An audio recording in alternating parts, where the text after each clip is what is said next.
Au travers de cette publication, nous allons voir comment le chrétien doit se comporter, le disciple de Jésus-Christ.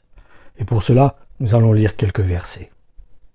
À partir de ce moment, Jésus se mit à prêcher en public. Le message qu'il proclamait peut se résumer ainsi: changez, car le règne des cieux est tout proche. Approchez-vous de Dieu, il s'approchera de vous.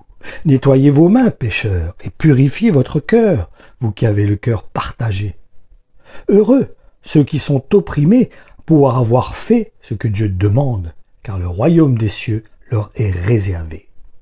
Heureux serez-vous quand les hommes vous insulteront et vous persécuteront, lorsqu'ils répandront toutes sortes de calomnies sur votre compte, parce que vous êtes mes disciples. Allez donc dans le monde entier. Faites des disciples parmi tous les peuples. Baptisez-les au nom du Père, du Fils et du Saint-Esprit, et apprenez-leur à observer tout ce que je vous ai prescrit. D'ailleurs, soyez-en persuadés, je suis moi-même avec vous chaque jour jusqu'à la fin du monde. Maintenant donc, changez et tournez-vous vers Dieu pour qu'il efface vos péchés. Alors le Seigneur vous accordera une ère de renouvellement, de repos et de bonheur, et il vous enverra celui qui vous destinait comme Messie, c'est-à-dire Jésus. Celui qui cache ses transgressions ne prospère point, mais celui qui les avoue et les délaisse obtient miséricorde. Si quelqu'un contredit le Fils de l'homme, il recevra le pardon. Mais si quelqu'un contredit la conviction intérieure que lui donne le Saint-Esprit, cela ne lui sera pas pardonné, ni dans la vie présente, ni dans le monde à venir. Heureux l'homme qui est continuellement dans la crainte, mais celui qui endurcit son cœur tombe dans le malheur. Produisez donc du fruit digne de la repentance. Mais allez et apprenez ce que signifie « je veux miséricorde et non pas sacrifice ». Car je suis pas venu appeler les hommes irréprochables, mais des pécheurs à la repentance. Le Seigneur n'est pas en retard pour accomplir sa promesse, comme certains se l'imaginent. Il est seulement très patient à votre égard, car il ne veut pas qu'un seul périsse. Il voudrait au contraire que tous parviennent à changer de vie. Mais le jour du Seigneur viendra.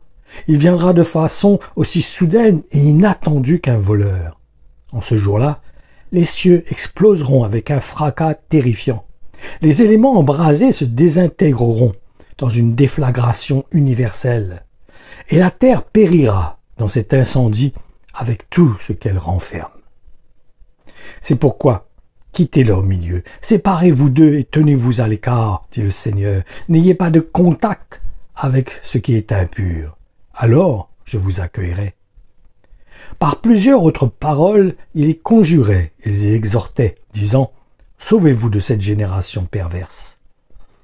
Puis j'entendis encore une autre voix céleste disant « Sortez du milieu d'elle, vous les membres de mon peuple, quittez-la et séparez-vous de peur que, solidaires à ses forfaits, vous ne soyez englobés dans le châtiment de ses péchés et frappés avec elle des fléaux qui vont l'atteindre.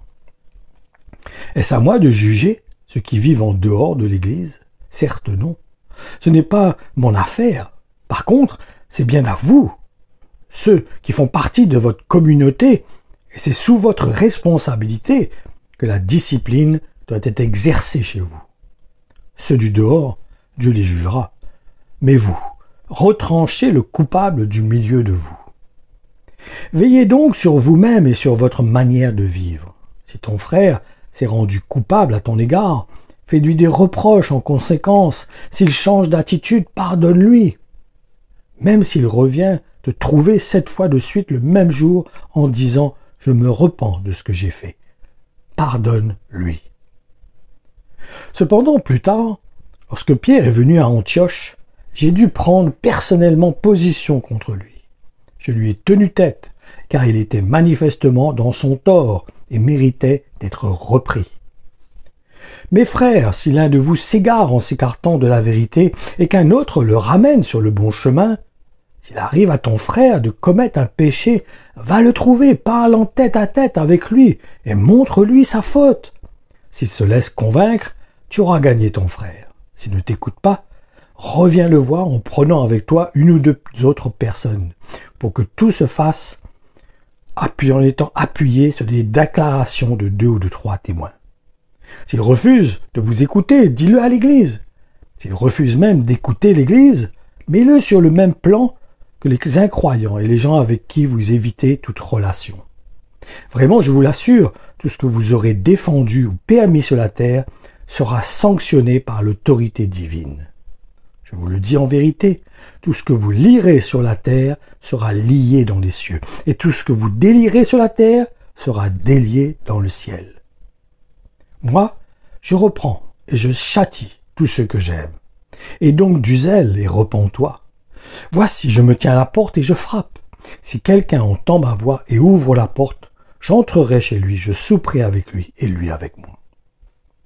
Alors, Jésus dit à ses disciples, si quelqu'un veut venir après moi,